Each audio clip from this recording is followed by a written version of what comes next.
Good evening, live on the Lewis Toyota Road to a Championship. Brendan Dzwierzynski, Dan Lucero here with you. We are in Des Moines, Iowa, in location unknown at the moment. Parts unknown. Shout out to the Ultimate Warrior. But while we've been following the Kansas Jayhawks throughout the week, we've got some breaking Kansas State action to get to as well. The Wildcats with an impressive 77-65 win over the 14th-seeded Montana State Bobcats in the opening round of the NCAA tournament. Game just went final a few moments ago. Really impressive game overall, I thought, for K-State. I mean, you win by 12 in an NCAA tournament game, late tip, long travel all the way to Greensboro, North Carolina for this game. Really hard to complain about too much. And look, you want your biggest players to make the big plays in big games, and K-State got that all night long from Markquis, Nowell, and Keyontae Johnson. Yeah, let's start with the big two, right? They were Kansas State's best players, and if they are Kansas State's best players, that's what gives K-State the best chance to win. 18 points for Keyontae Johnson, and honestly, it felt like a lot more. He was really impactful early in the game, in particular, making his shots and helping Kansas State stay in touch with Montana State. Markquis Nowell, 17 points, and 14 assists. That is an absurd number for a college basketball game. You don't see that exceeded very often. And that just goes, again, to highlight his importance and his ability to help break defenses down and set guys up. He was terrific. Hit a couple of big three-pointers as well. The thing that Kansas State did in this game, people might look at the final result and say, hey, you only beat a 14 seed by 12 points. Kansas State never let Montana State go on a run in this game. There was never a point where Montana State had that 6-0 or that 7-0, 8-0 run, 10-2 run. It gives them the momentum and the wind in their sails and the belief that they can actually make this happen. They can actually pull off the upset. You see that belief is a powerful thing. If you watched Fairleigh Dickinson earlier tonight, you know exactly what we mean.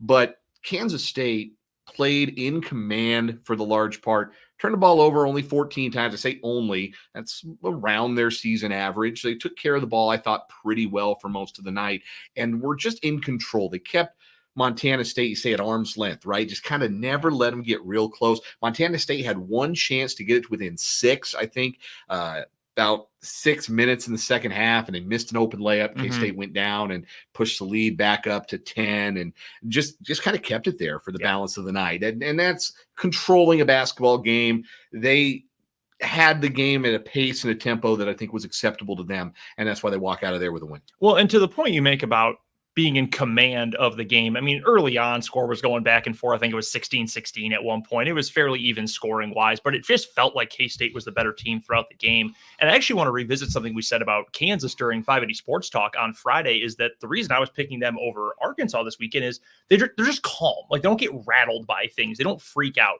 We have seen that a couple of times, not often, but a couple of times over the course of the year from K-State.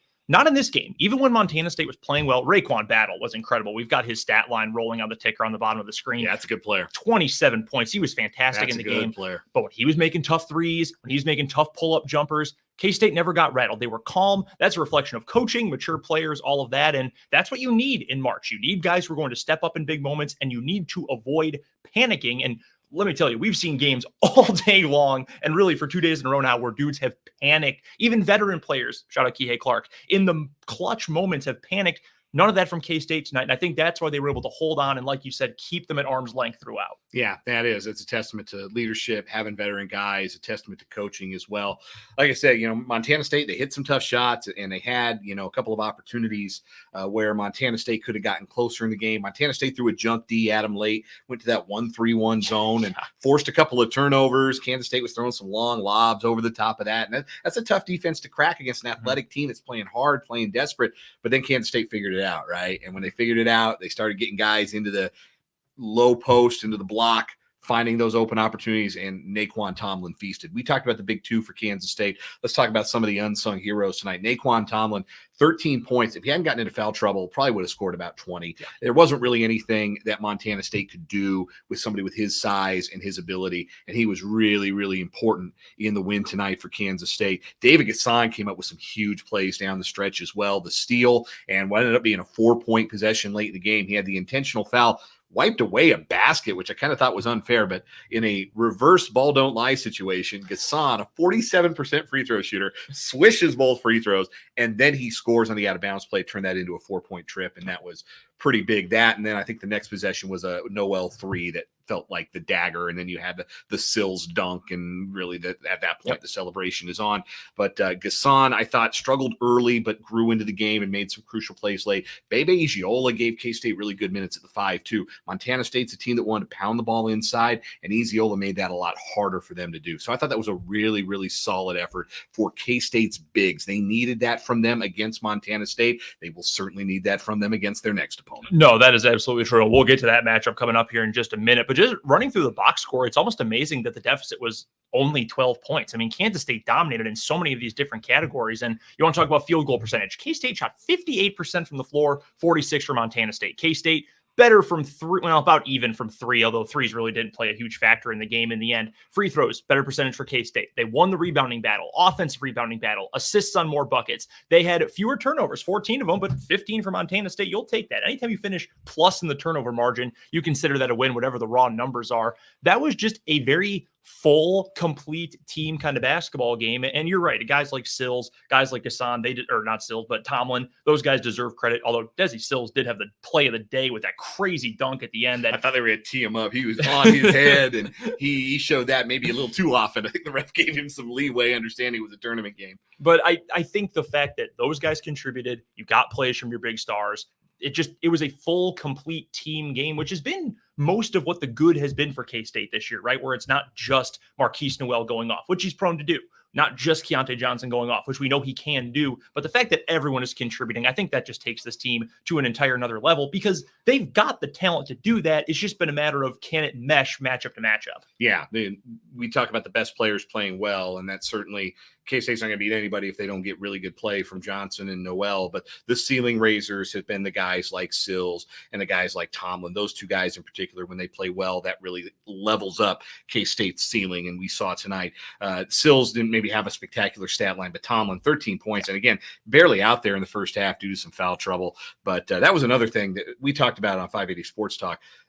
Montana State lives at the free throw line. Mm-hmm. That's their stock and trade. They were, I think, second in the country in free throws made per game. Second in the whole country. Not the Big Sky. Second in the whole country in getting to the free throw line and making free throws. And Kansas State, by and large, did a good job not giving any cheap fouls, not putting them into the bonus early on, defending without fouling for the most part. I thought they did a really good job of that, and that was critical in their winning effort too. They had a good game plan, a good scout. They executed. They respected their opponent, which, again, they probably heard the Fairleigh Dickinson Purdue score before they go out. And I'm sure that was great for Jerome Tang and his staff to be able to say, hey, guys, anybody can get it. Even you better be locked in for 40 minutes. But this K-State team was, and they took care of business. One last thing I wanted to touch on about this matchup before we look ahead to Kentucky. It was just something you mentioned in passing while we were watching the game here in Des Moines, is that hey, it's smart to get your best player the ball. Sometimes the best strategy is the simplest one. Keyontae Johnson was awesome in this game. Efficient from the floor. He was scoring, using his physicality. We were talking here just watching the game about how things just look effortless for him when they're clicking.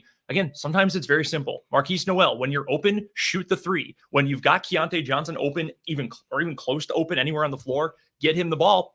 K-State executed that. Sometimes it just simply comes down to execution. K-State more plays tonight than Montana State did. But that then leads us to what is next for K-State, and it is not going to be an easy matchup. They'll get Kentucky in the 3 versus 6 matchup coming up on Sunday. We do not know the tip time for that yet. In fact, they're probably coming out here within the next few minutes.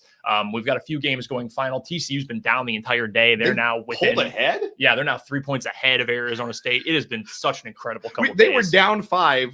9 minutes later, we've been doing this video. I look over, they're up 3. That is amazing. That's kind of TCU, right? Yeah, it pretty much is. Thankfully, Mike Miles is doing fine. I'll tell you what, that's a Big 12 sigh of relief, too, because today could have been a rough day for the Big 12. Baylor, in the first half, they were down at the half to UCSB.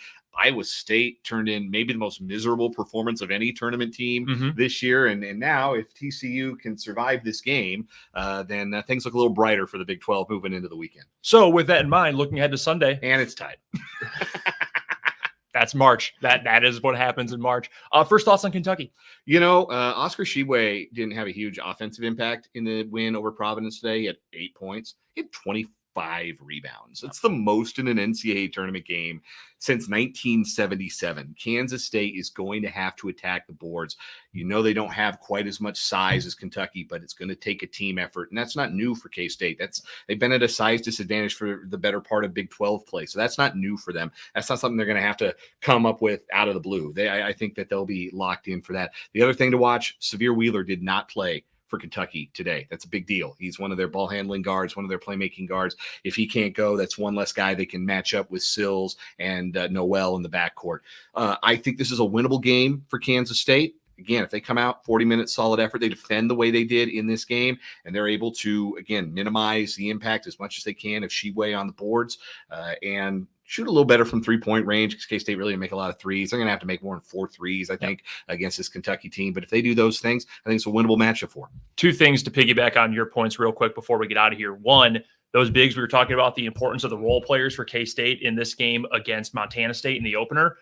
David Gasson, and you throw in Naquan Tomlin, those big guys, they in particular are going to have to be excellent against Oscar Sheway if he's going to be dominating on the boards like that. The other part about Severe Wheeler, even more so than his actual playmaking ability, I don't think there's anyone on that team that John Calipari trusts more than he trusts Severe Wheeler. So if you're taking that piece off the floor, obviously that swings things momentum-wise back in K-State's favor. We'll be talking all about that game coming up on Monday on 580 Sports Talk. We'll be back in studio on Huntoon Hill to recap that game, KU's efforts throughout the first weekend of the NCAA tournament, and so much more from around March Madness. Make sure you are following us. You're either subscribing on YouTube right here, Sports on 580 WIBW, or you're following us on Twitter at Sports on 580. Plus, check out 580WIBW.com. We're going to have our K-State recap up in just a moment and the rest of our coverage from the Lewis Toyota Road to a Championship here in Des Moines. We will talk to you after all this action coming up on Monday, but until then, for Dan Lucero, I'm Brendan Dzwierzynski. You've been watching coverage of the Lewis Toyota Road to a Championship right here on YouTube, Facebook, and on Twitter from the Sports on 580